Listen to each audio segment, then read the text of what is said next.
there, it's Tania Gabrielle, Wealth Astro-Numerologist. Welcome to Star Codes. This is the podcast where we look at an astrology numerology event, the stars and numbers, so that we can be prepared and leverage the event for our highest good. And in this case, it's going to be the Aries full moon, always a pivotal event around this time of year.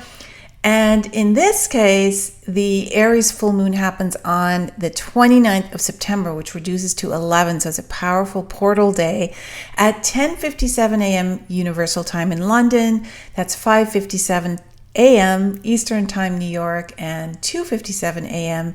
Pacific Time, LA.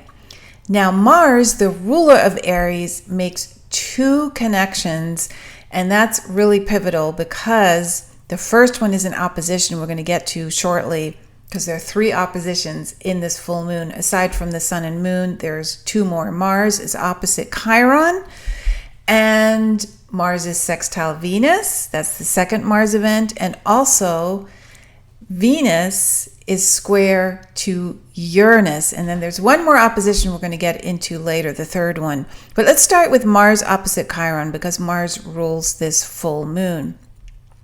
Chiron is in Aries. That is, of course, the full moon we're looking at, the Aries full moon, and Mars rules Aries. So this is a powerful opposition, and it really activates the sacred warrior energy. And so since Chiron is about health and healing, the key to healing is to be able to express any tension. The opposition is a tense aspect that needs to find harmony and balance. So anything that you feel, hostility, anger, express it in a healthy way so that it can be released. Because when you want to go after what you want, which is what Mars loves to do, you may come up against opposition, right? And this shows that. And so it basically says to keep yourself in a healthy place.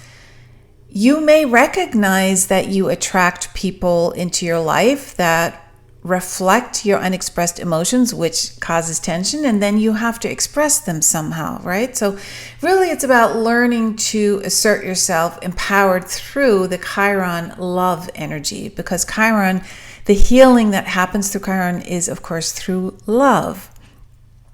Now, fortunately, Mars has a sextile to Venus, and this is beautiful because it's the divine feminine and sacred masculine coming together in a beautiful 60-degree sextile. And so you feel a strong desire for love and affection, and your passions are higher, and you feel social, and it really is a beautiful connection of your inner sacred masculine and divine feminine, and also the external partnership.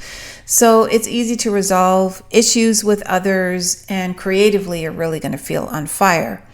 Now, that third opposition that we have, aside from Sun and Moon and Chiron and Mars, is Mercury is opposite to Neptune. And so oppositions truly bring an awareness through something manifesting in the opposite polarity. As I said, with Mars opposite Chiron, that could be literally a person who shows up, who you attract into your life, that reflects unexpressed emotions that you need to share in order to get the healing process going. But in general, the oppositional energy between two planets shows you that something needs to be manifested in your life that seems like it is opposing you, just so you have that polarity in order to get clarity. So the polarity literally brings the clarity and the healing. And that means that there's a lot to be balanced around this full moon, because we have three oppositions. So like I said, the third one is Mercury opposite Neptune. And that means you may not see clearly the difference between reality and illusion, between practicality and totally living in a dream, not being practical at all.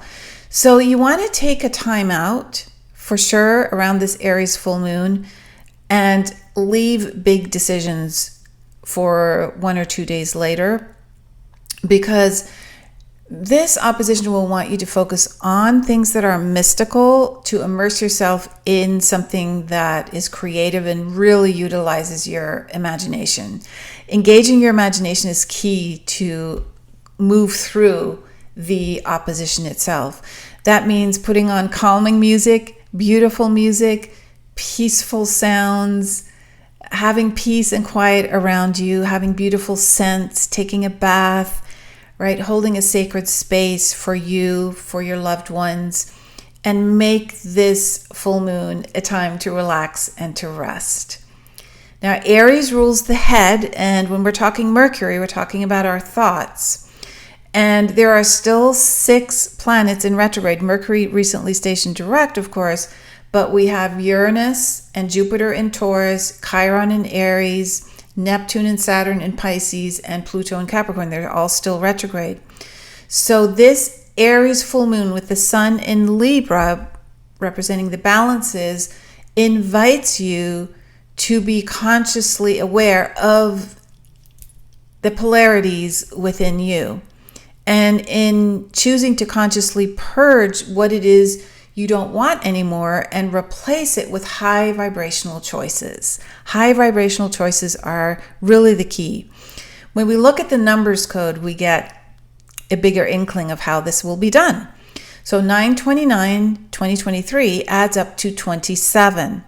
27 is what I call the Gandhi number. It is really walking through life, being inspired through wisdom and love. So you're a leader, you're leading your life through the frequencies of love and wisdom, compassion. And so 27 reduces to 9. 2 plus 7 equals 9. And 9 is the final single digit, and it is the number of endings, culminations, and release. And release is really the key word here.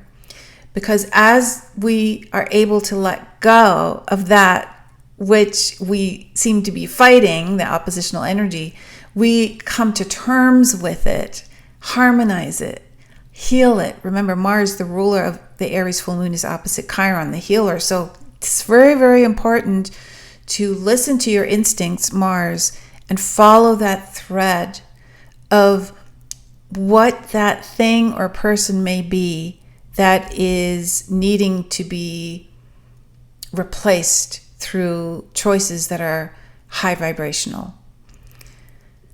So if you want to create that change, then you need to change how you show up, in other words. And the moon in Aries, of course, Aries is a fire sign. This is very passionate energy. It's energies of fresh starts. And, you know, this full moon will feel a little bit like a new beginning just by virtue of being in Aries. You feel more confident emotionally. You don't want to give your power away. You feel a sense of setting yourself free and have a natural flowing forward momentum. The sun in Libra brings the balance and harmony. This Libra is the sign that rules the 7th house of partnership and marriage. So we want to see how we are within the context of any relationships, because they mirror to us what it is that we need to see within ourselves. Again, that self-awareness. Now, we want to always, with Mars energy, focus on not the aggression, but the assertion. And this is really a key theme with Mars. So instead of being angry and violent, looking at how you can take your inner confidence and be bold and self-assured. Having a direct way of dealing with things as opposed to internalizing it, ignoring it, and then lashing out, right? Circling back to Mars, rule of Aries opposite Chiron, we need to balance those frequencies, and we need to choose to listen to our heart, right? And choose to be with nature and listen to nature broadcast herself, the voice of earth, your inner voice. They're all connected, right? They're the truth. They're real. They're an experience. Mars is sextile Venus, and Venus is in an unusually long square with Jupiter. And this is important because it literally is going from approximately August 18th till September 20th. And usually this connection between Venus and Jupiter would last about a week. However, since Venus stationed direct on September 3rd and Jupiter stationed retrograde a day later, Venus at 12 degrees Leo, Jupiter at 15 degrees Taurus, this square is a month long instead of a week long. And as Venus moves towards 15 degrees and Jupiter moves retrograde towards Venus, this is a really amazing time to take that extra passion and effort to express your creativity in a way that is pleasurable and happy and joy. You want to hone in on what feels joyful and passionate to you. And yes, this is a square. And yes, these are fixed signs, Taurus and Leo. So will take that extra effort, but the impact will be deep. It'll be powerful. It'll be lasting. And as long as you put that barometer on what stimulates your creative juices and how you express your creativity is through pleasure, then this period is incredibly dynamic and unprecedented and amazing. So we have a lot of Mars and Venus energy, and then we have Jupiter in the mix as well, which is beautiful. And so it's a really great time to discover this connection, this wonderful divine feminine, sacred masculine birth that's happening within all of us right now. And speaking of balancing energies, I've created a free masterclass at venusmarscode.com called Venus and Mars, Balancing the Divine Feminine and Sacred Masculine. And it literally goes into the whole transformation that we are experiencing now within us. It looks at the letter V and M for Venus and Mars. It looks at the 13 phases of Venus, the 5-pointed star of Venus, the origin of the Mayan calendar. There's so much here, and you'll see a visual representation of the heart and the 5-pointed star that Venus creates. It's a beautiful free masterclass, so I hope you enjoy it at venusmarscode.com. So I wish you a beautiful week and a wonderful Aries full moon. And I will see you in next week's Star Codes podcast. Lots of love.